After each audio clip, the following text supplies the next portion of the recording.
Have you ever felt like you completely failed at your job, in your responsibilities, with a task or something that you were assigned to do? Or have you ever felt like I am supposed to be doing this, but in reality, everything I do or everything I touch seems to be spoiled or turning out wrong? Well, if you've ever felt anywhere close to any of those, then this episode is specially dedicated to you. Dear ProFAITHsional, this is a podcast to share God's favor over your work life while I offer you a professional favor. Although faith without works is dead, sometimes we do our job and work without faith. So my wish is to inspire, motivate, and encourage us to grow our faith in the midst of our job and work environment. Thanks for listening. All right, so about a year ago, I had the dream job. More specifically, I got my dream job. And let me tell you, it was a process. And at that, it was a very, very long process. So, exactly about 9 or 8 years ago, I was involved in an organization, a nonprofit, and it was very reputable in its location, in its region. Um, I would say it's known, recognized worldwide. And it was just a place that I would spend a lot of time in. And so my ultimate dream in that place, in the city that I was living in at that time, was to actually work in that organization. Not only did I want to work there, but I wanted to be like the director of marketing, like the director of communications, whatever, one of the two or the two combined. I don't know. But my hope and dream was to be a part of that. Now, I resigned from my corporate job shortly within that time frame. And after I did that, one of the things that I did, I got really involved in this nonprofit, and I was like a very regular volunteer. I mean, like I could almost camp out in this place. That's how regular I was, just working there as a volunteer. And so I thought that the natural progression would be to just work there, not part time, but actually full time, to be on the payroll. That was like my dream. And it is something that I had been chasing even since I graduated with my master's degree. It is just something that I've been wanting to do, to work in the nonprofit sector and to work in a high impact type position. So being involved in this nonprofit, I'm trying to spare the name here and the location just because it's very obvious for some people. But I was trying to really be a part of an organization that was having a huge impact in what it was doing and really transforming and changing lives. So it did not help that people on a regular basis, like every other day, people would always tell me, or anytime they saw me, they'd be like, oh my gosh, you know what? This organization needs people like you. I mean, we need people that have ideas. We need people that are enthusiastic, that are just like happy to be here. People that would just like really are just passionate about the work that we do and what we're trying to carry out as our mission. And so people would tell me this all the time. So naturally, when people tell you that you will be perfect at something, what do? We believe it. It's just a natural human tendency that we have. And sure enough, I thought this would be the greatest thing on earth for me to have been a part of that. Then when the opportunity came, that there was a position that they were recruiting for, but the position was not anything to do with marketing, nothing to do with communication, but it was more so a coordinator position, or like almost an assistant to one of the directors of the organization. And so I thought, oh my gosh, that's okay. It's beneath my level of expertise. However, it will be above and beyond me being positioned under a leader who can mentor me, because that's like the ultimate dream that I had. It wasn't so much to be involved in the organization, but was to have access to the other people that were part of the overall entity. And so that's what I wanted most. I interviewed for the position. I mean, this was an interview that for the first time in my life, I cried during an interview. Like, I'm talking about sobbing, crying, because I'm like, you don't understand. This would be the ultimate. Like, it was just so dramatic. But it was a very emotional process. So, if any of you can say that you've cried during an interview, hey, my heart goes out to you, because that's a special thing. And we're not really supposed to do that, FYI. But anyways, that's not what this is about. But anyways, I cried during this interview just because of what it meant for me. Needless to say, I did not get the job at that time. And I remember speaking to really, I would say, the number one in the organization. More so, I would call them the president, but I mean, it's a nonprofit. There's no such thing as a president. But I would talk, like I was talking to, I would say, the highest executive at the organization. And then this person told me, you know what? You're so good at the things that you do and the way that I've gotten to know you, that your level of commitment, and it's amazing. However, the things that you know how to do, this would not be the best position or place for you to be able to do them. You actually will be settling for way less, when I believe that maybe down the line, God just has something even greater for you to do. At that time, as I was listening to this person, I 1000% grabbed on to what the person said, and I believe that, because fast forward a couple of years, and the person was right. Had I taken this position, I would have been stuck. And not only that, I would have been doing less than I was capable of doing. And so sometimes I just feel like it's something that we do when we place our sight on something that we want, that we believe that we're going to be great at it. Sometimes in our tunnel vision, we seem to forget that there's other things that may be impacted, or there's other things that we may sacrifice or leave behind. And so here I just offer you a parenthesis to just make sure and be mindful of the peripheral vision, because on the way of chasing something that you really ultimately want, you could be sacrificing things along the way. And so it really takes some very good objective people that know you, that know ultimately where you're headed, or where you want to land, or where you want to reach. And also that they can have some awareness and some about your calling and your purpose, and that they can speak into you for that. So let me not digress, right? On the progression towards my dream job, that was just one step, right? It was desiring a job, not getting it. So now fast forward, and then I'm here in Cincinnati. And then I see a job opportunity at a nonprofit that I was frequenting and I was a part of. Now, I wasn't quite involved as a volunteer yet.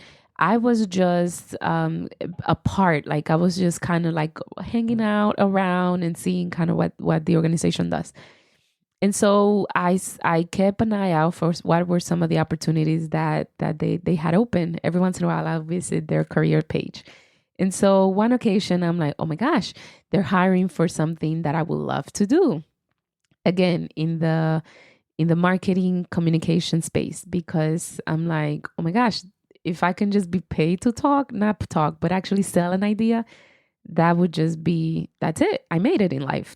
That's my thought. That's what I would chase. And so I applied to the position, and then I have an interview. The interview, I believe it went well. I found out that it went well a couple of, a little bit later. But at the time of the interview, me and the HR person, we hit it off. We had a very good connection. We talked about, about the person's maybe progress or their process and how they came to be a part of the organization. We talked about kind of like the why behind what the organization does. And so I just felt really connected to the overall mission and the vision and the objectives of the organization. And so I was like, yes, sign me on. Well, come to find out, I did not get the position. However, something similar happened to the job that I rejected in Arizona. And so when at that time, when I didn't get the position, the person was very open and they said, we were impressed with you. However, we just feel like this is not the right fit at this time. But keep an eye out. There could be something down the line that you would be great for. And I'm like, okay, cool. Since I had not been officially a volunteer at the organization, I took that as a how the heck am I going to be on the payroll for this organization if I've never volunteered there? So I took it upon myself and I made it my personal mission to get involved, and I did. And so for about roughly 2 years, I was just a volunteer. I would serve where it was needed. And so I did a couple of different things being involved. And then, sure enough, about 2 years later, I get a phone call. And the person is like, hey, I remember us having a conversation a couple of years ago. And at that time, it didn't seem like it was a right, the timing maybe might have been off, but we really believed in you. And we would love for the opportunity to see if we can collaborate together. When I get this phone call, I'm like, oh my gosh, this is it. God did it. Like, I made it. I was so excited. Like, okay, like this sounds awesome. Now, I must say that right at the time that coincided with a little bit of the transition that we were going through at our family business. So I was already kind of looking like ahead into the horizon to see, okay, what was next for me. So getting this phone call just felt like it was God's timing. Like God was like, I'm opening a door for you, and this will be a great segue into something greater, something more. And I'm like, yes, I'll take it. Actually, I said, you know what? Let me think about it. Let me pray. Let me meditate. Let me just let me pray. Just because I felt like in order to make such a move, I needed to have some sort of confirmation. And that's natural. I don't know if you've ever been in a position where you're like, I don't 100% trust myself. I need like a divine intervention to tell me whether this is the right way that I'm going or I'm supposed to go. So I almost felt that because I've already tried this before and it didn't progress. It didn't move forward. So at this point, I needed to know, okay, am I making this up? Is this supposed to happen? Like, are we supposed to do this? Like, what is this type deal? So those were some of the thoughts and questions in my mind. Now, I must also say that the last time when I interviewed with this same person, at that point I was like, you know what? I'm packing up my bags and I am looking away from nonprofit. Like I am not looking back. I'm not looking down that road. I believe that, you know what? Like I am trained for the business world. I'm working hard in like I'm turning around a business. And so I need to be focused in the business world, right? And whatever that means. So in those 2 years, I applied to other places, and in those places, I got an offer to be a consultant somewhere. I got two different options, but I just felt like I wasn't supposed to move. I needed to stay put, and I was not supposed to go anywhere. So when I got this phone call, I was like, oh my gosh, this is the answer. This is it. I cannot state that enough because that is key and monumental to understanding my frame, right? How I was viewing this opportunity. And so I get the position and I start out, and I actually started out as part-time because I was transitioning between I was in between two things. And so I couldn't give all of my time, all of my work time at this position just because I had some loose ends that I had to close in another place. And so I was in between two worlds essentially. But I just felt like this was a great way for me to ease into something new and to move forward. Because full disclosure and in full transparency, I almost felt like the last couple of years have been like a pause. And it had been a challenge to figure out, okay, am I supposed to be walking forward, or am I walking sideways? Like, which direction am I going here? So if that's you, then I hope this blesses you. All right. Because that's a very real place in life where sometimes we get to. But anyhow, so I take up this part-time position, and a month and a half, or maybe like 2 months later, I am surprised with I was promoted. Not only was I promoted, but I was like promoted. Like, I was told that based on how, everything was kind of looking and how things were projecting, that, you know what, let's consider you for director. And so at that time I was like, oh my gosh, I really made it. If I thought I made it before, let me tell you that this time, like this was I made it. Now, and when I say I made it, it wasn't necessarily about the pay. It wasn't necessarily about the comfort of the position, but it was more about the function, the role, the responsibilities, the things that I was going to be doing. I was going to be doing the thing that I had been chasing now for like almost 10 years. I mean, since I graduated grad school back in 2011, I was like, this is it. Like, I'm doing what I've always chased. Like, this is it. Like, I made it. Like, I did it. And so I made it and I did it. And for a couple of months, or for a couple, things were seemed to be progressing and moving forward. But no, not a couple of months. I take that back. Um, for a while, things were just moving forward. Everything looked very promising. A great working relationship. I mean, the people. I cannot say how this is an amazing group of people. It's a very I would say it's a prestigious organization. They do what they do very well. um I cannot say that enough. Like it just felt like a newfound family. It was comforting. It just felt great. um and if you can tell, I have not named one single place, and that is just because of I want to be sensitive to the integrity of the people involved. But if any of you are listening, just know that I love you, and every minute that I spent working with you, I sincerely felt like it was a great growth opportunity for me. Anyways, I closed that parenthesis. But the I started out saying that, have you ever felt like you were in a position where you just completely failed? And as great as the position was, and as much as I thought that I was going to be doing something that I loved and I thought I was going to be good at, it bombed in my face. Things just crumbled, and it crumbled quickly.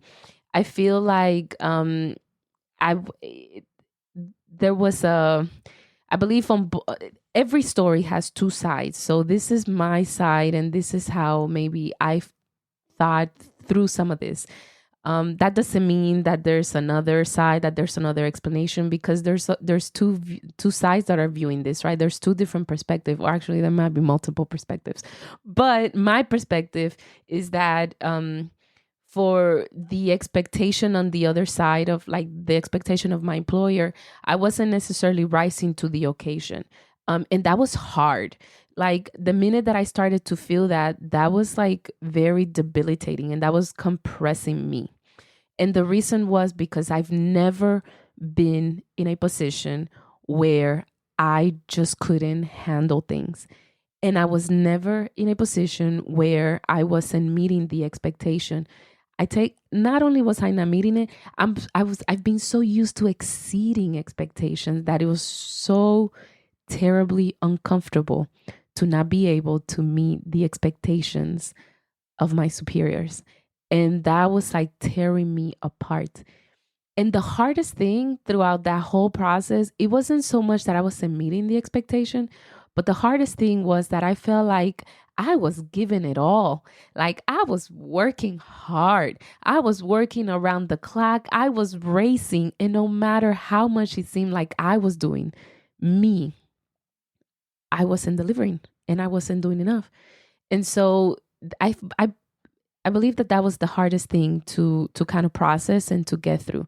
Not to mention that the nature of the work that I was doing was very public. And so it was very visible. And so any little mistake, and there were multiple, were seen by a lot of people. And so that was hard, to have so many eyes and then to have to move so quickly with things. But then also be able to really get the feedback, but then turn it around. It was just a lot of moving pieces. And so when that happened, um, I noticed that, you know what, I'm not in the place that I'm supposed to be. Is this the place that I thought that I should be? Yes. Is this the dream job that I thought I needed? Yes. Are these the people that I wanted to work with like forever and ever? Yes. Are these the conditions under which, I don't know, I want to grow a career? 1000% yes. But then when everything settled, it just seemed like it really wasn't. And then one of the one of the difficult things that I found myself was like, oh my gosh, where did I get it? Where did I go wrong? Like where was I wrong in all of this? Was it that I didn't pray enough when I received the offer? Like, did I not? Because sometimes we say, oh, I'm gonna pray on it. And then you're like, gosh, should I take this? And then you're like, okay, yeah, I'm gonna take it, right? So I'm like, did I do that? I'm like, maybe I did that. Or I thought like, you know, is it that it's gonna get better? And then I thought, I'm not one to quit. Like, I'm not one to give up. I'm not one to just walk away from something. Like, full disclosure, okay, this is me. And I've known this to be me. When I went in engineering school, one of our assignments were always to solve problems. And I was just the type of person that whenever I had an assignment, like I will grapple with a problem until I got to like the solution. Like I remember spending all nighters trying to figure out a puzzle. Like in my family, it's a known fact that I am going to try and sit there and try to figure it out. Like it might take me long, but I'm going to try just because it's hard to let go of something, right? So I felt like, maybe this is just one of those things, like don't let it go. Just it'll turn around. It'll change. It'll work out. But it didn't. And then I had to really quickly figure out what is the best thing for me, what is the best thing maybe for the organization. And then the decision that I came up with is, you know what, this is I need to redirect myself, and I need to really focus my energies elsewhere. And so I did. And then I have to say though that I believe that it was a tremendous relief from both sides. I have to say, for the couple of weeks leading up to that moment, it was hard. It was hard. And then the minute that I made the decision, I just felt like a weight just lifted. And so that was good. And I believe that the other side, in a way, they felt it might have it could be explained differently, but I believe it's the same thing. It's a relief. It was a relief. So, but all that to say that I got the dream job. I chased it for over 10 years. And then it turns out that that was not it. And so the most difficult thing was, how do I recover from this? What am I supposed to do now? What is the story that I'm going to tell afterwards? So even to get myself to talk about this, it's taken me a full year to even try and put it into words. And even just sitting here talking to you and like pouring it out, I don't think I can fully do justice to what a process it has been. Needless to say that it was not a I didn't just walk away from the organization. It was a slow backing away, kind of like the Homer Simpson meme, but it's kind of like the meme of just like walking back and stepping away. I did that slowly. But I have to say that that was not something that I just thought through, and I had premeditated, and I had it planned out. It took a lot of praying. It took a lot of meditating. It took a lot of going into the word and really seeking God and trying to get direction. It took a lot of support from people that know me, that know what I stand for, that know kind of what I value, and how I'm kind of built and programmed and things, right?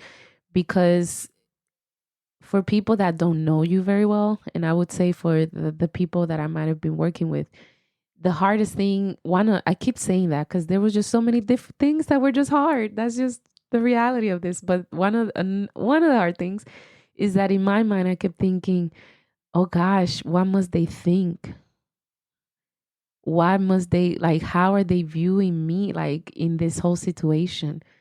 And so I can say that throughout that whole process, it was very, very important for me to be surrounded and to have input from people that really knew me, and that they didn't just know me from like that time period, but that they've known me.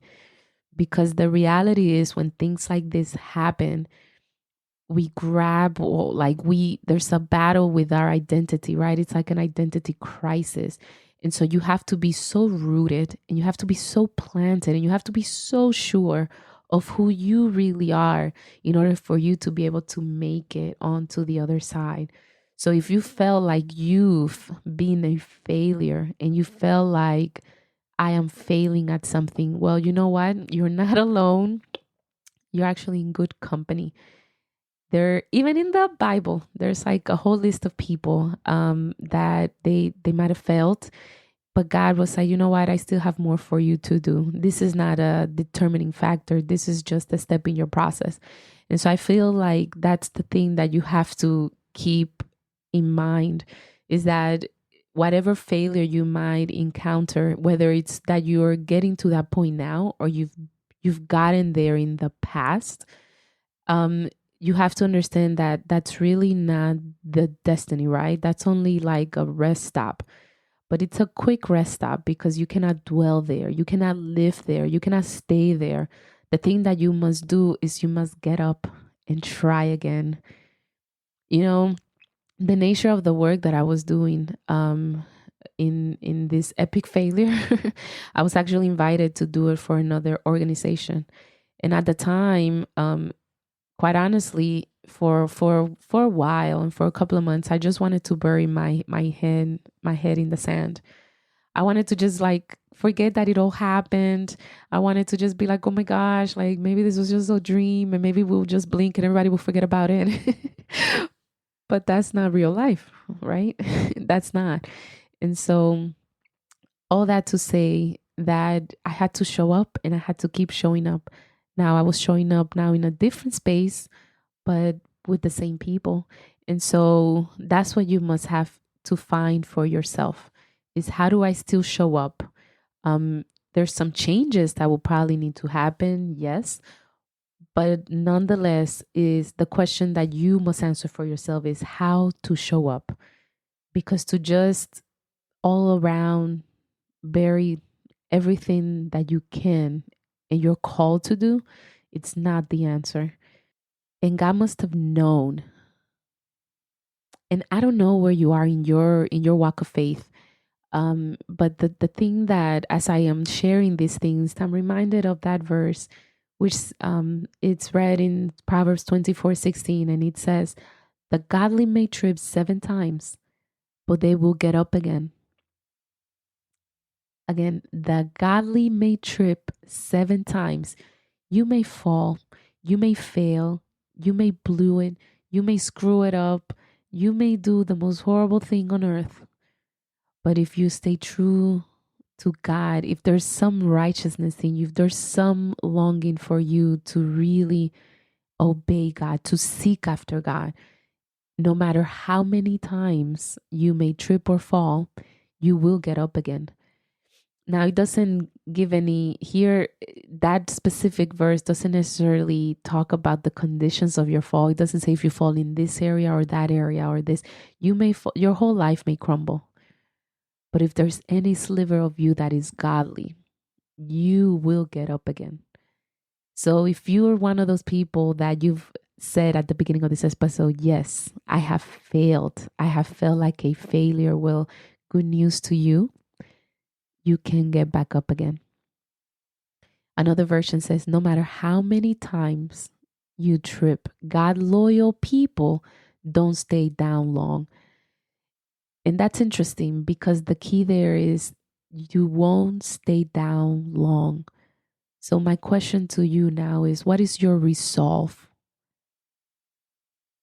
Are you getting back up? Will you get back up? You know, something interesting happened after I resigned from this position. And after everything was said and done, I started training with a personal trainer. And so, full disclosure, I had lost some weight. And so I wanted to kind of tone. And then I also wanted to have a healthy routine because now I'm like, I needed to settle into something new.